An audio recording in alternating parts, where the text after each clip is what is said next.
So raise your hand if you have ever faced a failure to yourself in an exam, in a competition, in an interview, in a relationship. Well, I have.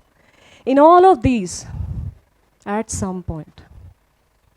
Failures are one of the most universal phenomena, and we are made to believe that failures are antonym to success. Correct? That's what we learn. Good, bad, day, night, success, failure. But life teaches us otherwise. Failures, in their most essence, are not antonyms to success. They are actually an essential part of the process leading to success. Failures are the ones, when placed correctly, they are actually the steps to the podium of success. The higher the number of steps, the higher the podium that you reach. We tend to assume that the people who have done it the most, who are most successful, were somehow the blessed ones. They were somehow immune to failures. No. If you read the life story of anyone who has been successful in life, what you will realize that these people have tried more, have failed more, and then succeeded more. While most of us quit after initial few failures in life, these were the people who persisted and pushed through failures, through setbacks, taking every failure not as a verdict, but as a challenge.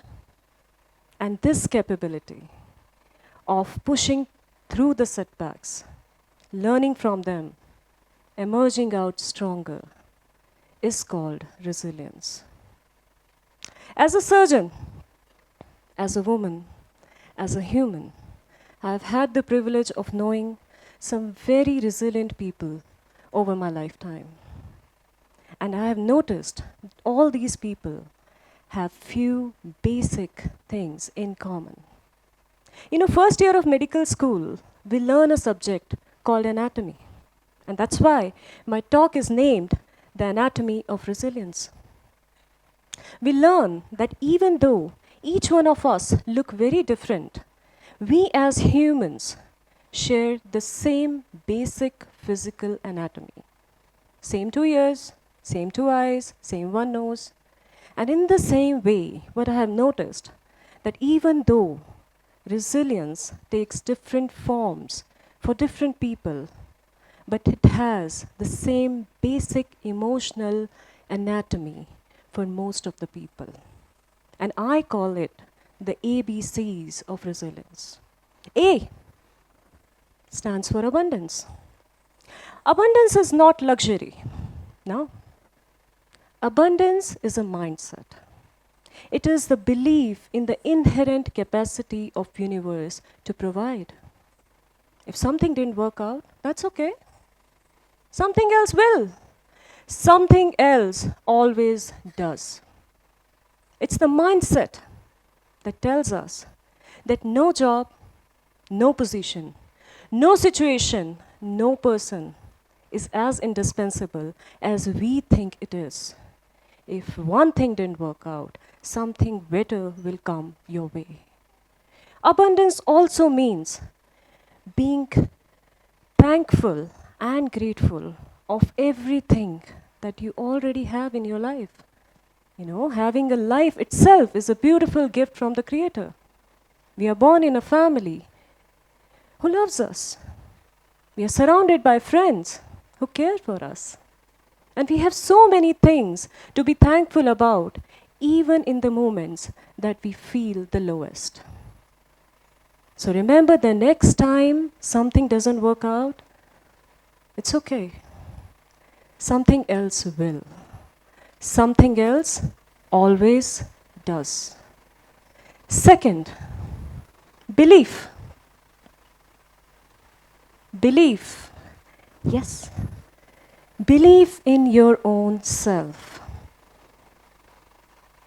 The most important judgment that will ever be placed on you is the one that you place on yourself. It doesn't matter what the world thinks of you, but it matters what you think of yourself. Whenever we fail at something, it's very easy to get into the spiral of self-doubt.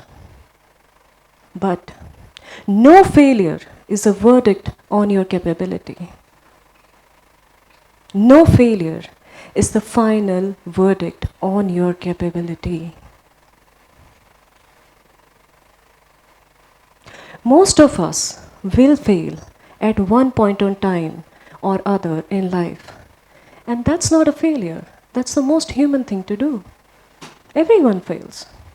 That doesn't make you any less than anyone else. And there will always be somebody who will tell you that you're incapable of greatness, that you're unworthy of all good things, but that person should never be you. If it's somebody else, who cares? But never you. You should look into the mirror, and if you cannot see a winner, that's okay. But you must see a warrior, but never a victim. So believe in yourself, always. Because if you don't, nobody else will. Third, the C, curiosity. Think of the last time you miserably failed at something and mentally list out all the emotions that you felt after that failure. I can bet my life curiosity will not make it to the list. We are not wired that way. Whenever in life something doesn't go our way, we somehow assume that it's for the bad. We automatically assign it a negative meaning. Well, is it always true? No. Sometimes, universe in all its intelligence can see what we cannot and can take those decisions for us which we could have never taken for ourselves. And maybe you can't see it yet, but yes, maybe it's for the better. So you approach every challenge with a curious mindset. Oh, it didn't work out the way I thought it would. So what are the possibilities now? Rather than ruminating over everything that you thought it will go, the way it will go, why not think about the possibilities that this new development opens up for you? And maybe there is something better. So this curious mindset will shift you from victim to an explorer of life. The third thing, the D. D is dare. We assume being daring means doing something outrageous, something extraordinary. No. Dare is about doing the same things over and over again after you have failed. Dare is found in the most ordinary of circumstances, in the most ordinary of people, and the most ordinary of places.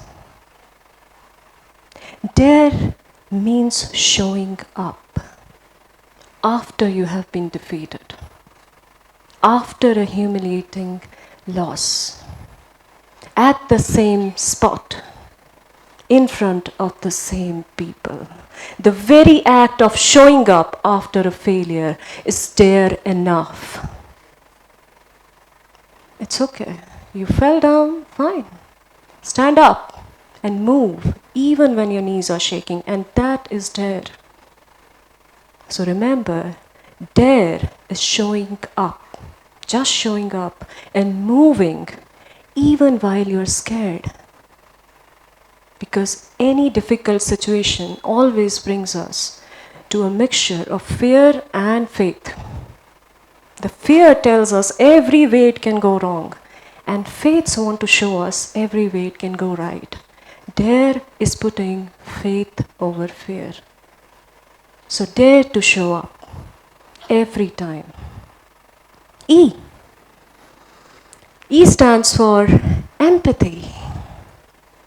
One of the most beautiful emotions that I've ever witnessed, especially as a surgeon. I have seen people, literally strangers, in pre-operative rooms, post-operative rooms, comforting each other.